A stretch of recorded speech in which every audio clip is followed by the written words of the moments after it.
there's so much hype surrounding this movie. What is it like for you guys, the actors, director, producer, bringing these characters to the big screen and balancing what comic book fans already know and what you guys wanted to bring to the characters?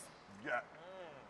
You guys I think Jared should go first since he had the hardest job on the whole movie. For me, it was actually the role of a lifetime. I had so much fun playing the Joker. I could easily just play the Joker a couple more times and retire. Don't be like that, you know? It was a buzz, but you guys seemed like you were having all the fun on the movie. Yeah, no, we were really enjoying it. David Ayer has a very interesting process of getting actors into their characters. It's called manipulation. Manipulation, yes, manipulation, domination, torture, yeah. So we all got in a room, and he had, essentially is much more like therapy than it was, a character creation. So we sat and we talked about our lives, and we got really close as our triumphs and tribulations and trials and then at the most opportune moment, Joel describes it best, that he would completely betray us. And betray that trust. It was just, and he would get a very unique reaction, Secrets aren't getting disclosed out there, but it's a process. It's like a gymnasium for acting is the way I look at it.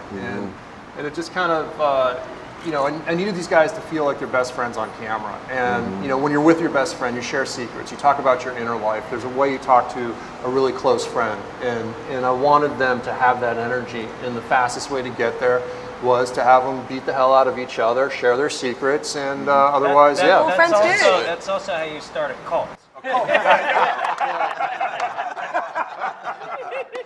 Talk about our suicide squad. We'd all show up for training, and we'd be fighting, hurting each other. And next thing you know, David would show up. Adam, what you were doing, I do not want to categorize that as training. I was screaming, getting in character. Adam was doing body squats, body weight squats like this, and he was going like, They were hard.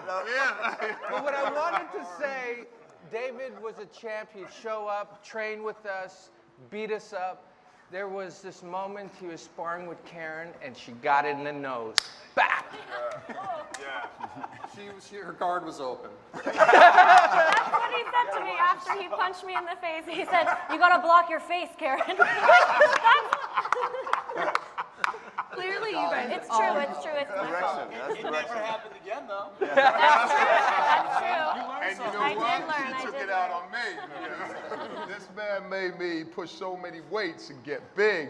And when I got to the size that he desired for Killer Croc, and I figured I was ready, he said, "Now you got to fight Karen." And you look at the size of her, but she got some mad cardio though. She beat the crap out of Croc. Circles around him.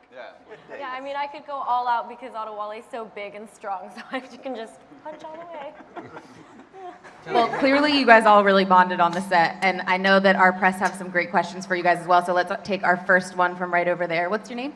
Deborah? What's your question? Where is she? Deborah? For Margot, Will, and Jared, what was the most challenging aspect of making this movie, and was anybody mildly injured during any of the physical scenes or any mishaps during the physical? Mild injuries. Mild, yeah. When you're 47, no injury is a mild injury anymore. I tore my calf a couple of weeks in, and it was terrible. Is you do it doing nothing. Like I wasn't doing anything. We're sparring, and I stepped back to throw a shot, and my calf popped, and you could hear it. People could hear it, and everybody was like, "Ooh." That's not good. Whatever that sound was is not a good sound. And then the doctor told me I was down for 6 weeks. So on a movie like this, 6 weeks clicks off or can click off at, significant amounts of money. that I wasn't going to pay for it, you know.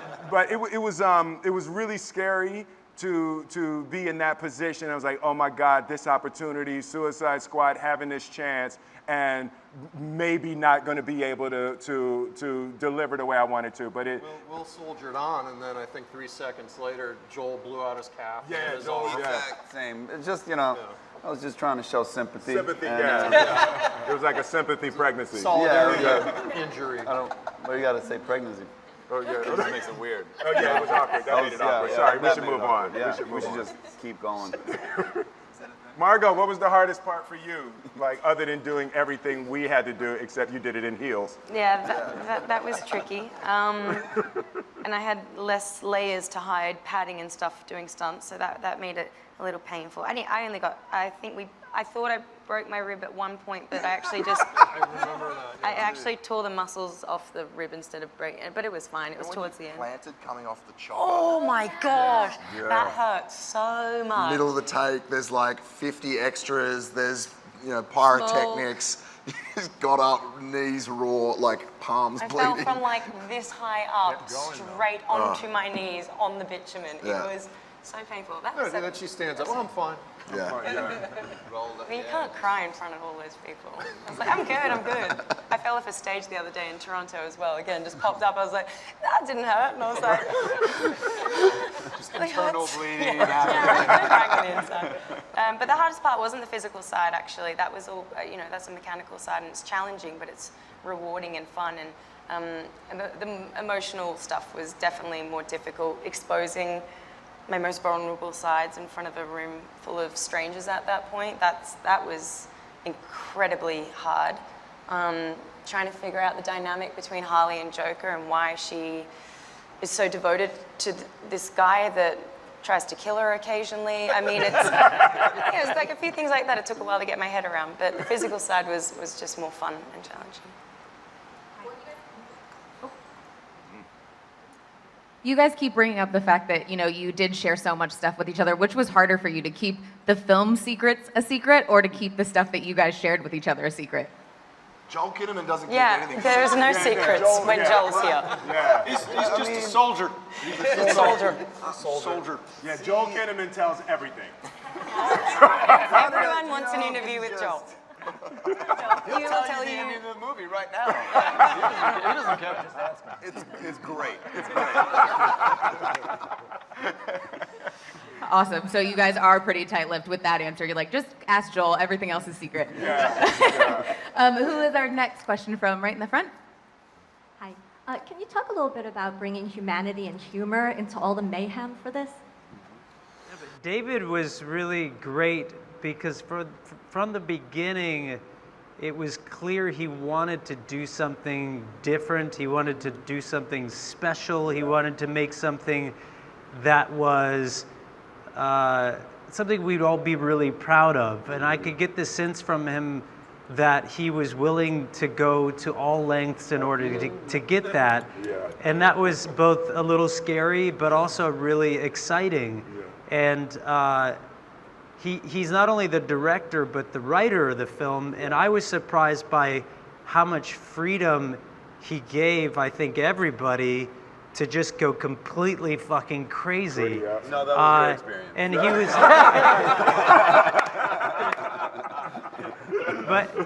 But what I thought was really genius about David is he was always looking for the accident. Yeah. He was always looking for the mistake. Yes. And embracing that. And for Margot and I, there was a lot of humor. There was a lot of things that I thought were really funny in a very sick and twisted way. But he was really wonderful in that way. Thank you, David. Thank you. Yes. Thank you, David. I was going to say, just when David and I first had a discussion, and he presented Killer Croc with the prosthetics that were very extensive. And my first question to him is anybody actually going to know I'm in there? And he said, absolutely, because he really wanted an actor that could bring the soul of the creatures to life. And I think with all of us, these are villains with souls. And I think that's indicative of his vision. And there's a beautiful moment in the movie where Killer Croc, where it's very easy to have a punchline that is ugly, but you know, he says, "I'm beautiful."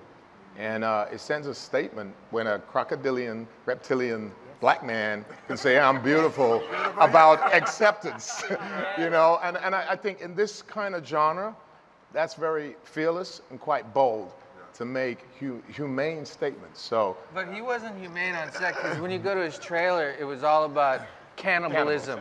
He's listening to cannibal chants on his phone.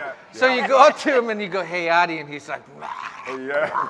No, he took it very serious. Like he was watching crocodile videos of, you know, things and, you know, cannibalism and all that. And I think that as a cast, we have a question, and I think Adewale should answer this question honestly, once and for all. Did you eat any of your assistants? Because there was an assistant that came up missing. He had an assistant, and it was what was the guy's name? The young guy. And you just once and for all, we all think you ate him. So we need to know. I've got a surprise for you. Yeah, we were. I got a surprise for you. He's in your trailer, wrapped in a bow, with a big smile. No. But yeah, they're right. I think we all took our characters very seriously. And I did eat mine. Just to let you guys know, that everybody asked, like, who was the guy that would kind of keep us together? And from my point of view, I saw Jai as our go-to guy to liven it up, because Boomerang had this weird kind of like nature right from getting out of his bag, sack bag, but he really was, I thought, the guy that really brought the crazy, because he'd have to turn it up a notch. Definitely brought the crazy. Definitely brought it. Yeah.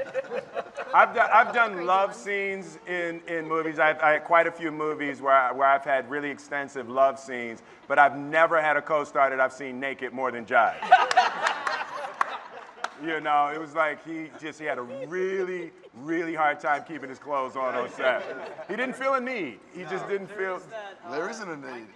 Something interesting when I was on the set. I saw a photograph of a naked man running after David Ayer, who had a look of abject terror on his face and had perfect running form that you only see at the Olympics. I mean, the most aerodynamic form and a look of intense concentration. Because he didn't want to get I think it was a naked Jai maybe running I'm not behind sure. him. We can't say for certain. It's hard to see the pixels. The story behind that picture, I'll never know, I don't think. It was like a gazelle running down the line. Yeah, and it really was. It really was. Did anybody, who was the person that kind of said, "Sick 'em"? Yeah. That was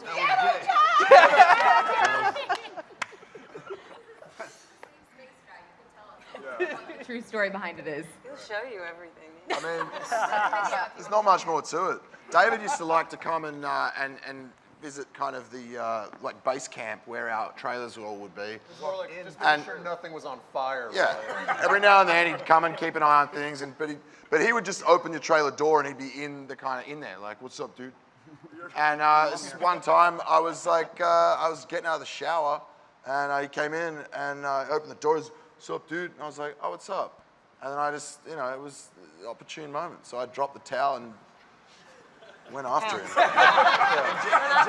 And Jay went, "You sick 'em, boy." And off they went around We the ran about a whole mile studio around parking lot. It was I never got him. no. Can we start like an online poll or like a charity drive to release this photo in the public? I mean, I think like, you know, like Good charity. yeah. I mean, something. For the kids. For the kids. For the kids. We'll talk about it. Put a black bar on it somewhere. We can bar it. Yeah, sure, that's true. All right, yeah, let's work on that. It's up to David. All right, who has our next question? In the back. Hi, my name is Cynthia. I write for Black Girl Nerds. And hi, everybody. And this is a question for the women, Viola, Margot, Cara, Karen. one of the things that actors have to do is they have to find a way to connect with their characters, so probably create a backstory for them, even though this was based on a comic book, so there's already a backstory. But what are some ways that you kind of tapped into playing your characters? And is there a way that you could identify playing these female characters, but not as badass or smart or strong, but maybe vulnerable and narcissistic or anything of that sort? I mean, I did a lot of research. The thing I found really helpful for just filling in the gaps, because like you said, we had an amazing resource with the comic books, but there are still little gaps in the backstory and things you need to fill in yourself. And I watched a couple of TED Talks on schizophrenia, amongst like a bunch of other things, but that really helped because the women that were doing these talks were so intelligent. I mean, they were professors, they were, you know, and Harley needs to be wickedly intelligent, but also kind of psychotic. So I don't know, I found that, and you told me, I think you told me to go look at the TED Talk, but it was so helpful. And I also got recommended to read a play called Fool for Love about this really dysfunctional relationship, and that, for whatever reason, helped me unlock the whole, you know, feeling towards the Joker. So yeah, it was things that, I don't know, some things hit home when you're doing all your research and some things kind of don't, but that really helped. I definitely want to know how you connected with that character. Well,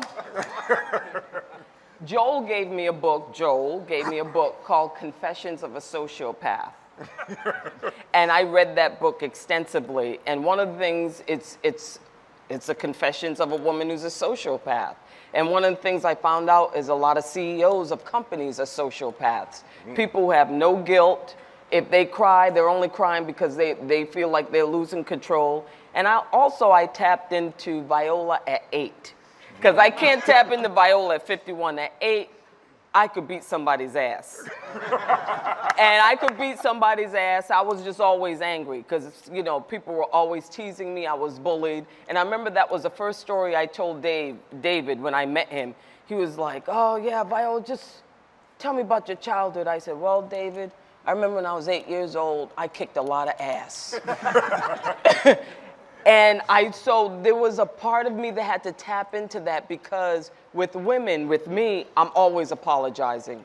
I'm shy, I'm always retreating, I never tap into my power, and Amanda Waller is not that. She is unapologetically brutal. Yep. And you know, because I had to call him a pussy a couple of times. But I had to tap into that because otherwise I would have retreated. And with this group, I couldn't retreat. So that's what I did. No, she did not retreat at all. There was no retreat. It was pretty much every day that me and Viola had together on set. She would, you know, David would call on her to like come and stand behind the camera. And then she'd stand behind the camera and just yell mean things at me. She'd be like, hey, Joel, flag. You little bitch. Punk ass bitch.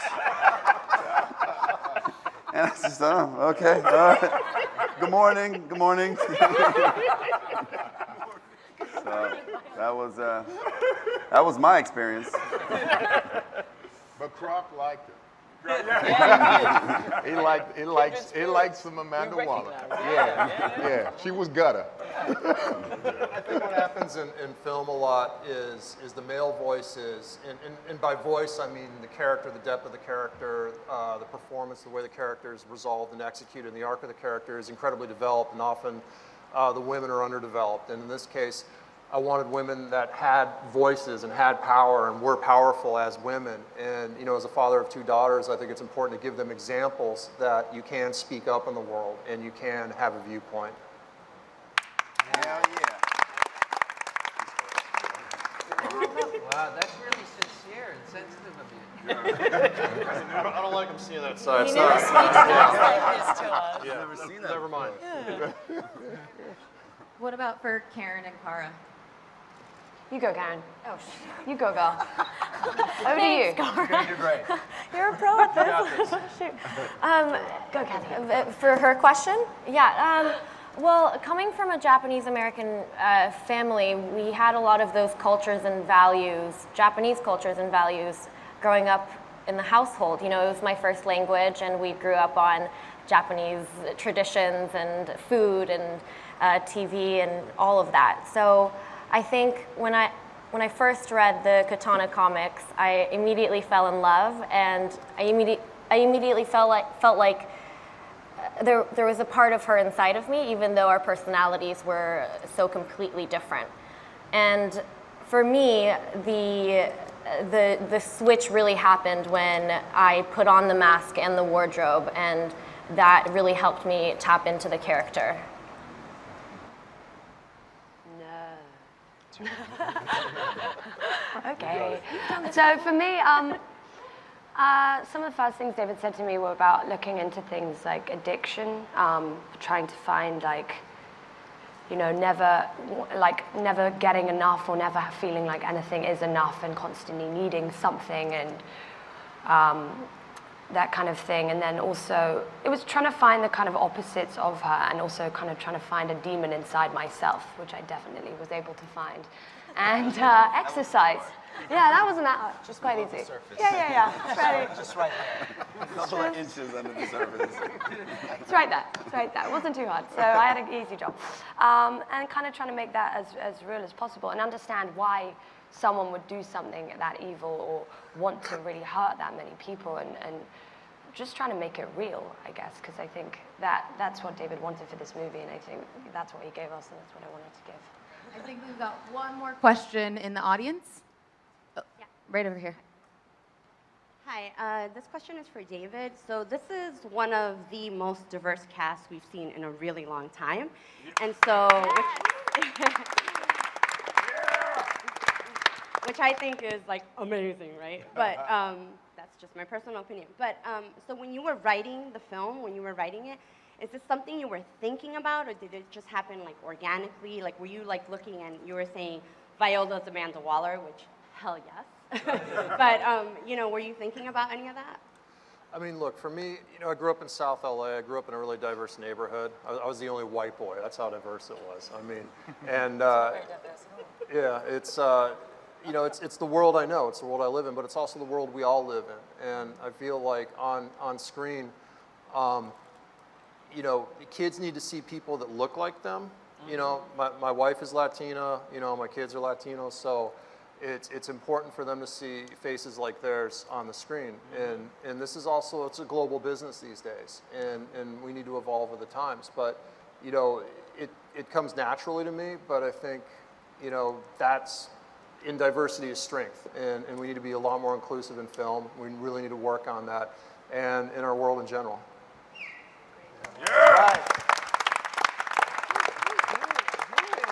So I love hearing what everybody had to say, and thank you guys so much for your questions. But I want to know, too, just seeing all of the cast up here and hearing how you guys interact together. For Charles and David and Richard, did you guys ever have moments on set where you were like, oh my God, what did we get ourselves into? How is this movie getting made? I never felt that way at all. What? It was the opposite. For me, it was like, look at this cast assembled up here and this great filmmaker. It's a producer's dream. It's the best way I could equate it is like being the manager of the all-star team. You get to go to work every day, and you get to see the greatest actors in the world all collaborating together. So for me, it was a producer's dream because you really are watching the best of the best go to work, and I couldn't ask for a better job.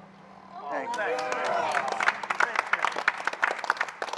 And I would just echo that by also saying, David took these great characters from the canon, the comics, and he wrote a great script that had great characterizations, and then we had this amazing group of actors actually really mine it and make it even better. So it was really a producer's dream.